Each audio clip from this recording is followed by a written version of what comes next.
উলামা দাওয়াত গ্রহণ করে গালিগালাজ করা শুরু করলো। এমন অবস্থায় হযরত মুসা আলাইহিস সালামের মনটা খারাপ হয়ে গেল। আল্লাহ রাব্বুল আলামিন ওই জাতির উপরে এমন একটা গজব চাপিয়ে দিলেন। আল্লাহ রাব্বুল আলামিন এমন গজব দিয়ে দিলেন, পানিগুলো শুকিয়ে গেল, জমিনগুলো ভিড়ে ভিড়ে চৌচির হয়ে গেল। তারা খাবার খাবে বটে, কিন্তু পানি কোথাও খুঁজে পায় না।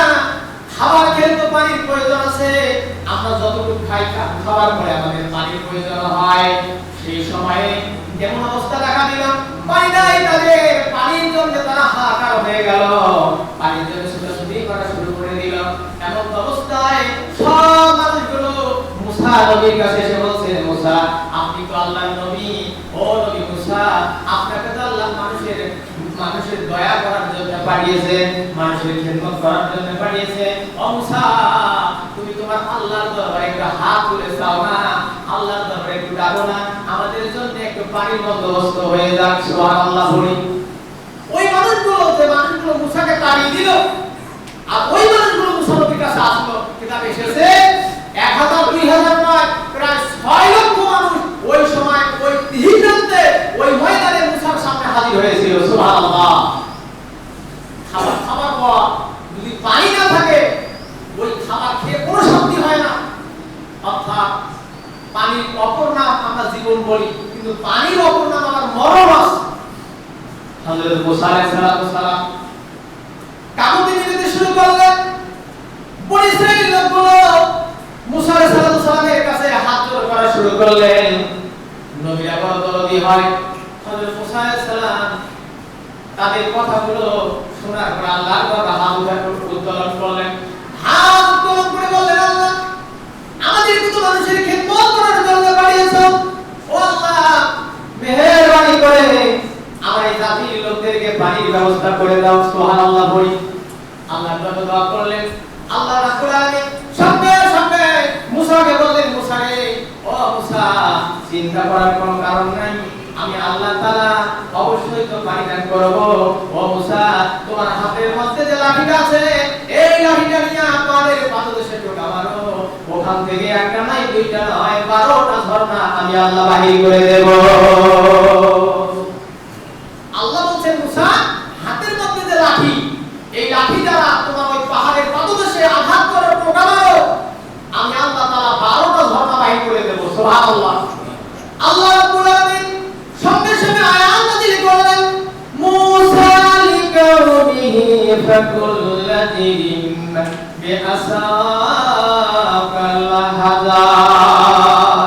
ও মুসা, তুমি তো তোমার রহমতের দরবারে অর্থাৎ আল্লাহর দরবারে রহমতের ভান্ডারে হাত তুলেছো, আল্লাহর দরবারে চাওয়ার জন্য হাত তুলেছো। মুসা, ও মুসা, তোমার হাতের লাঠি দ্বারা পাহাড়ের পাদদেশে আঘাত করো, আমি আল্লাহ তাআলা একটা নয় দুইটা নয় 12টা ঝর্ণা আমি আল্লাহ বাহির করব। মুসা আলাইহিস সালাম আল্লাহর এই শিখানো ভাষায় আল্লাহর বান্দা হযরত আল্লাহর নবী মুসা তাদের পানি দেওয়ার জন্য যখন পাহাড়ের পাদদেশে ঢোকা মারলেন, মারার সাথে সাথে 12টা ঝর্ণা বাইর হয়ে গেল। সুবহানাল্লাহ। আর 1 লক্ষ নয়, প্রায় 6 লক্ষ মানুষ ওই ঝর্ণার পানি দিয়ে তারা পানি পান করলো। আল্লাহর নবী যখন এই আয়াত সাহাবীদেরকে শোনাচ্ছিলেন, আল্লাহ রাসূলের সাহাবীরা তাদের চোখ দিয়ে পানি ঝরা শুরু হয়ে গেল। হায় হায়, আগের নবীদের এরকম দারুণ দারুণ মুজিজা ছিল, আমাদের নবী কিন্তু শ্রেষ্ঠ নবী, এর চাইতে বড় মুজিজা আল্লাহ যেন আমাদেরকে দেখায়া দেয়। সাহাবীরা মনে মনে আকাঙ্ক্ষা পেশ করল। মানুষের তো আশা থাকে, একটু আশা ভরসার উপরে মানুষ চলে। সাহাবীরা এই আয়াতের তাফসীর শোনার পরে তারা একটু আশা করলো, আমাদের নবী যেহেতু শ্রেষ্ঠ নবী, আমাদের নবী যেহেতু নবীদের নবী, অতএব আমরা এর চাইতে শ্রেষ্ঠ মুজিজা আল্লাহ যেন আমাদের চোখ দিয়ে দেখায়া দেয়। এরকম তারা আশা করলেন। আল্লাহ রাব্বুল আলামিন তাদের আশাগুলো পূরণ করেছিলেন। কেমন আশা পূরণ করলেন? বিশ্বনবী জনাব মুহাম্মদুর রাসূলুল্লাহ সাল্লাল্লাহু আলাইহি ওয়াসাল্লাম তিনি যখন 1400 সাহাবীদেরকে নিয়ে হজ করার জন্য মদিনা থেকে মক্কার উদ্দেশ্যে যাত্রা করলেন হজ করবে, কিছু খাবার সঙ্গে নিলেন, কিছু পানি সাথে নিলেন। হজ করে মূল উদ্দেশ্য হজ করা, কিন্তু তৎকালীন সময়ে কাফির বেঈমানেরা গুজব ছড়িয়ে দিল মুহাম্মদ মদিনা থেকে দলবল নিয়ে মক্কায় আসতেছে, মক্কা নগরীটা দখল করে ফেলবে। এই সংবাদ যখন কাফিরদের মধ্যে ছড়িয়ে গেল, রাসূলুল্লাহ সাল্লাল্লাহু আলাইহি সাল্লাম 1400 সাহাবীদেরকে নিয়ে যখন রওনা দিলেন, তারা হুদাইবিয়া নামক স্থানে আল্লাহ রাসূল সাল্লাল্লাহু আলাইহি সাল্লামকে তারা বাধা দিলেন। তারা মক্কায় প্রবেশ করতে দেবে না, মক্কায় তারা ঢুকতে দেবে না। তারা রক্তে সজ্জিত হয়ে বিশ্বনবী সাহাবীদেরকে মারার জন্য তারা প্রস্তুতি নিয়ে নিল। এমন অবস্থায় রাসূল করিম সাল্লাল্লাহু আলাইহি সাল্লাম বললেন, সাহাবীরা এই হুদাইবিয়া নামক স্থানে তোমরা সবাই বসে যাও, কেউ তোমরা বাড়াবাড়ি করো না। ওই জায়গায় সব সাহাবীরা নিরাপত্তা পালন করলো, সবাই বসে গেল।